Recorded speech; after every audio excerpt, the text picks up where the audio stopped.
So we're in the middle of a series about mission, or the outward movement of God's love-filled people into the world.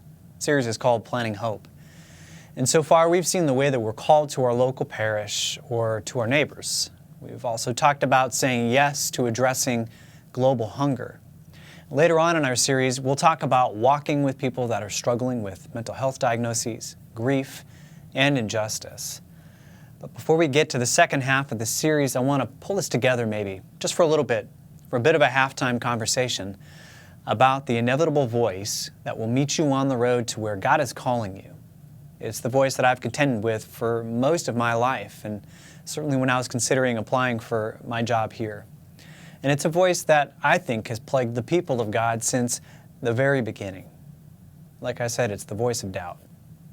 Thanks be to God, though, that the voice of doubt doesn't get a monologue. God has given us a response. Now, our reading for today comes from one of those moments of doubt in the lives of the early church.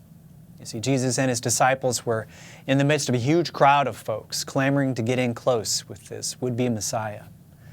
Also in the mix of that group of people were some folks from the community who, well, they would often sow doubt in the calling of the disciples and the people that thought they would choose to follow Jesus. And in our reading, Jesus calls those folks of ill content thieves. Now, the good news we find out is that those that Jesus came to seek and save will hear His voice. They let go of the voices of these thieves of doubt and instead listen to another voice, His voice of truth. This is how He says it in John chapter 10, verses 1 through 10. Very truly I tell you, anyone who does not enter the sheepfold by the gate but climbs in by another way is a thief and a bandit. The one who enters by the gate is the shepherd of the sheep. The gatekeeper opens the gate for him, and the sheep hear his voice. He calls his own sheep by name and leads them out. And when he has brought out all his own, he goes ahead of them. And the sheep follow him because they know his voice. They will not follow a stranger, but they will run from him because they do not know the voice of strangers. Jesus used this figure of speech with them, but they did not understand what He was saying to them. And so again, Jesus said to them, very truly I tell you, I am the gate for the sheep. All who came before me are thieves and bandits, but the sheep did not listen to them. I am the gate. Whoever enters by me will be saved and will come in and go out and find pasture. The thief comes only to steal and kill and destroy. I came that they may have life and have it abundantly. The Word of God for the people of God. Thanks be to God. So friends, today I want to share with you the three words of doubt that the thieves used to steal, kill, and destroy your calling. And the three words of hope, I think, that Jesus gives us in response. And to give our time together some structure and also a human touch, I want to follow the story of a man who went through just such an experience when he was saying yes to God's call in his life. My friend Mark Meyer is a corporate accountant by training, and at the time of his God-calling moment was on the wrong side of middle age. So naturally, God decided it would be a great idea for him to be a founder of a student-led, parent-supported, teacher-advised network of faith clubs in local middle and high school. It's called Campus Faith Clubs. Campus Faith Clubs now has clubs in nearly 100 schools across Minnesota, Wisconsin, and Iowa, and is starting even more every single day. Now, Prince of Peace has been a financial and ministry partner with Campus Faith Clubs since 2014. Our students have led clubs, they've facilitated worship events, and they've been members of their on-campus groups. And so for those of you who are listening, who have your hand in the air saying, "Here I am, God, send me," this story is for you. And so let's start at the beginning, in the first word of doubt from the thieves that Jesus was talking about. That word of doubt, who do you think you are? Who do you think you are? You see, the Bible is filled with stories of God using all the wrong people. You see, Sarah was a senior citizen who had never had a baby. Jesus was a run-of-the-mill kid from Nazareth. Peter was just a fisherman with no formal training. Jesus' followers were the poor, rich tax collectors, curious Greeks, and Roman centurions. Who do you think you are? Now, the first question on my mind when I opened that job description up back in 2013 from Prince of Peace was exactly that. Jason, who do you think you are? It's the same question that Mark heard when God gave him the dream of founding campus faith clubs. Let's hear from him. Yes, that was exactly the voice I heard when first prompted to pursue youth ministry as a vocation.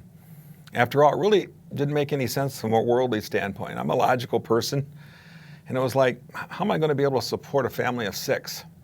I had been in corporate America, and I was a Fortune 100 company for a number of years and had a master's in business administration, and that's what made sense. Who was I to think, for example, I could just step into a career in youth ministry without formal training or a degree from the seminary to provide for my family? I was also 44 years old at the time. And how many 44-year-olds pursue a second career in youth ministry? It's not very common. Well, the fact was it didn't make sense, and everybody around me tried to tell me that as well. They said, Mark, this doesn't make sense. It kind of reinforced that "who do you think you are" statement. Family, wife, friends, respected church leaders, they all said it doesn't make sense. And especially doesn't make sense if your family is not behind you. So I ended up laboring for 8 years in multiple jobs as I sought God's plan in what made sense. Never found it, and I'm not sure if I ever would have found it if something didn't happen back in 2005 when I lost my job as a school bus driver. I love that job and the opportunity to provide and see kids and to pour into them on a daily basis. But I lost my job, and I'll never forget it. I was devastated. I hit rock bottom. I remember the day vividly. There's more to that story, but after 8 years at the time, I remember saying to myself, Lord, okay, I'll stop running. Yes, I will follow you. I stopped saying no. It was almost as if I didn't have a choice but to choose obedience over everything else. Now, how many of you are thinking, same right now? Show of hands. You know, we've all been there. We've heard that voice that attacks us right at our foundational sense of who we are. It's a do not pass go, do not collect $200 kind of message. But like I said earlier, the voice of doubt is drowned out by the voice of truth. Remember Sarah? She was too old. Jesus was from the wrong town. Peter was a bull-headed tradesman. Jesus' followers have always been the wrong people, but the good news, friends, is that in all of these cases, and in your case too, God isn't calling just anybody. God is calling God's own children. In the introduction to his gospel about Jesus, John says this, "But to all who received him and believed in his name, he gave the power to become children of God." And at the end of his gospel, these children are the ones Jesus says will do even greater things. That's you and me, friends. And so when the voice of doubt asks, who do you think you are? There's one response. And it's, I am a child of God. There is no greater qualification and no further qualification needed. So what about the second voice? How is this even possible? Have you ever heard that? Well, not so long ago, I took our family ministry team to a conference in Atlanta. Yeah, we drove the whole way there. Well, while we were there, we heard from a speaker that helps people to come up with ideas. Yeah, that's how he gets paid, seriously. Anyway, one of the lines from his talk that really impacted me and the team was this. He said, when someone comes up with a new, audacious idea, resist the urge to how it to death. Instead, spend some time with wow. Yeah, that means exactly what you think it means. All of your coworkers howling your ideas to death? Sinners. I'm just kidding. Maybe. Well, in the early days of listening for God's voice, for this new network of school-based faith clubs, Mark heard the how question all the time. Let's hear him tell the story. I guess I'd answer that question from a perspective of, number one, from a business and ministry perspective in the way of an opportunity, and then number two, from a personal perspective in connecting with church leaders and members in the community. The first question that people ask is, how can you do this in public schools? Because you see, we live in a culture that says, you stay on your side of the fence and I'll stay on mine. I just remember at the time being a father of four in the public schools and then coming to learn that 3/4 of all believers who enter 6th grade will stop following Jesus by the time they leave high school. 3 and 4. This broke my heart, and this was the why for starting campus faith clubs. And then having the business mind, it just struck me that there was nobody doing this kind of work in the public schools. And not just because of separation of church and state issues, but you see, it's perfectly legal to hold faith clubs before school. So the reality was there was this opportunity and it presented itself.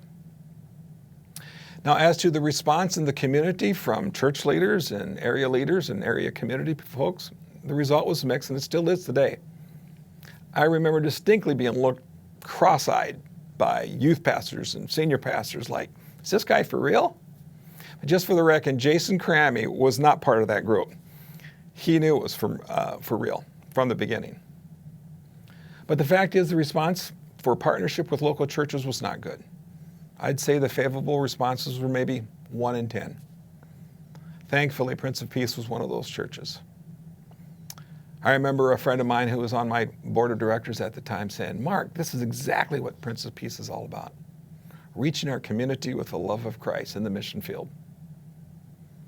I also remember talking with another pastor from another church saying, Mark, we need this ministry. This is the perfect challenge and perfect fit for a parachurch like Campus Faith Clubs.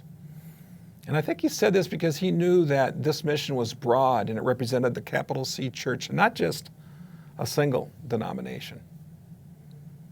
To conclude, at first it was really difficult to meet up with resistance from area church leaders. In fact, many from my home church.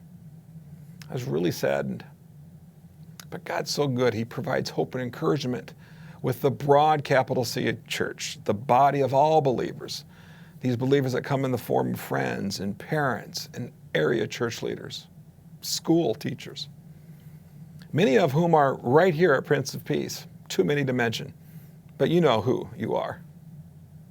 You know what's interesting? There's also this pull effect that happens. As some of the believers come alongside us, and as they have come alongside us, it's had the effect to pull the leadership in the organized church along with them as well. It's almost as if God is saying, people, stand up and lead. Don't wait for leadership. Kind of cool. Did you hear that? Mark didn't get asked how once. He got asked how a whole bunch of times. And he could have quit, but he didn't. You know, what makes it worth it to Mark and to God in the end, whenever we choose to say yes, isn't that we're successful all the time. It's that we walk by faith. And so when somebody asks, when the voice of doubt asks, how is this going to happen? Simply respond by faith. Now here's that third voice. What if you fail? One of the core breakdowns between Jesus and his disciples, and that includes us, is that in order to really respond to God's call on our story, something has to fail, or as Jesus puts it, has to die. You know, it might be the model you had in your mind for how it all would work. It might be your ego or your unwillingness to let other people lead. It might be your resentment for the people causing the problem that you're trying to solve. Ever been there? Well, Mark certainly had moments where failure was a possibility. Let's hear from him.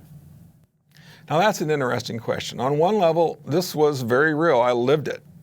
And honest, I still kind of live it today. I remember at the time thinking, how in the heck am I going to provide for my family? I still think about it today. Are there going to be donors that are going to support the ministry? Where is this going to be long term? Or is this just a flash in the pan? But I've come to learn that this is just the enemy's drive to have me focus on me and what I can do rather than him and what he's doing.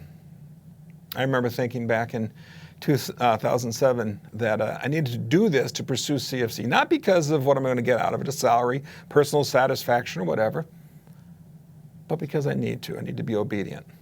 Nothing more. That fact still remains today. If it fails, it's okay. Because you see, as my friend used to say and does say, God didn't call us to be successful. He called us to be obedient. So as we heard, failure is often part of the process. But if we can hold failure and faithfulness together, well, then we can put ourselves in a situation to hear our final response. What happens if you succeed? I think that this is a response or a mindset that every farmer who has ever planted a seed has had to claim.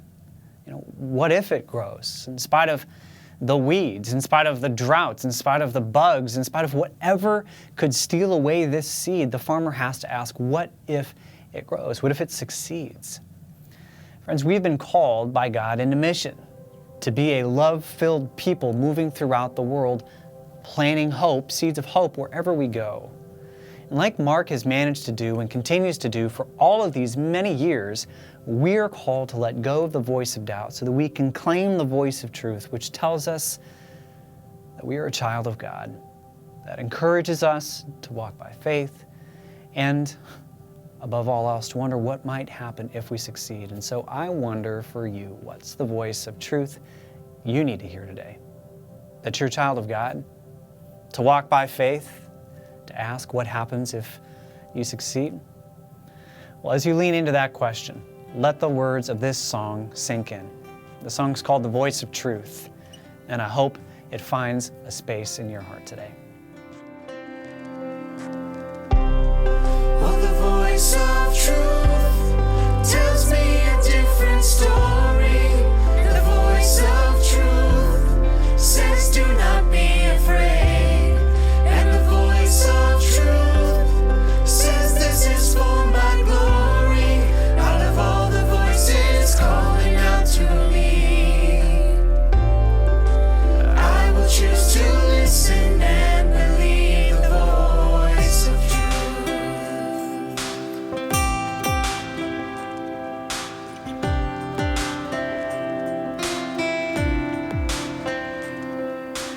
Oh, what I would do to have the kind of faith it takes to climb out of this boat I'm in, onto the crashing waves, to step out of my comfort zone, to the realm of the unknown where Jesus is, and He's holding out His hand. But the waves are calling out my name and they laugh at me, reminding me of all the times I've tried before and failed. The waves that keep on telling me time and time again, boy, you never win. You never win. But the voice of truth tells me a different story. And the voice of truth says, do not be afraid.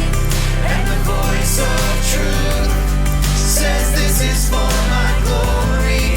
Out of all the voices calling out to me, I will choose to listen and believe. And the voice of truth tells me a different story. And the voice of truth says, do not be afraid. And the voice of truth says, this is for my